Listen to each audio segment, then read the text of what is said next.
गाडीचे कोणते पार्ट कधी बदली करायचे? आपण गाडी सर्व्हिसिंगला देतो, पण आपल्याला माहिती असते का कुठले पार्ट कधी बदली करायचे?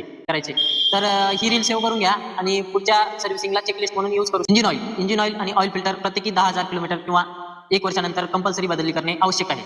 एअर फिल्टर आणि एसी फिल्टर आणि एअर फिल्टर 10,000 ते 30,000 किलोमीटर मध्ये बदली करायचे असते. एअर फिल्टर आम्ही प्रत्येकी 10,000 किलोमीटरला बदली करतो. एअर फिल्टरमुळे गाडीमध्ये एअर फ्लो वाढतो आणि ॲव्हरेज इन्क्रीज व्हायला मदत. फ्यूल फिल्टर, डिझेल कारमध्ये फ्यूल फिल्टर 30 ते 35,000 किलोमीटर नंतर बदली करणे गरजेचे. इंजिन कुलंट 20,000 ते 25,000 किलोमीटर मध्ये बदलणं गरजेचं आहे किंवा 2 वर्ष.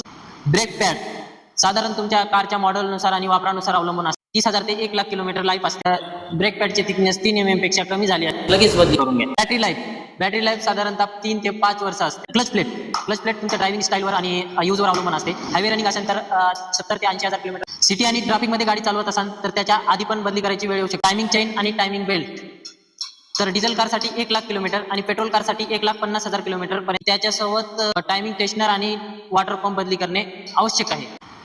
तर गिअर ऑइल ऑटोमॅटिक कारसाठी आणि मॅन्युअल कारसाठी त्याचा शेड्यूल वेगळा. तर ही एक जनरल चेकलिस्ट आहे. प्रत्येक ब्रँडसाठी पार्ट लाईफ आणि ऑइल इंटरव्हल वेगळा, म्हणून तुमच्या कारच्या सर्व्हिस मॅन्युअल मध्ये जे दिलेले आहे तेच फॉलो. लक्षात ठेवा, रेग्युलर सर्व्हिस मध्ये हे पार्ट्स बदली केल्याने तुमची कार स्मूथ चालते आणि मोठे ब्रेकडाऊन टाळता येतात.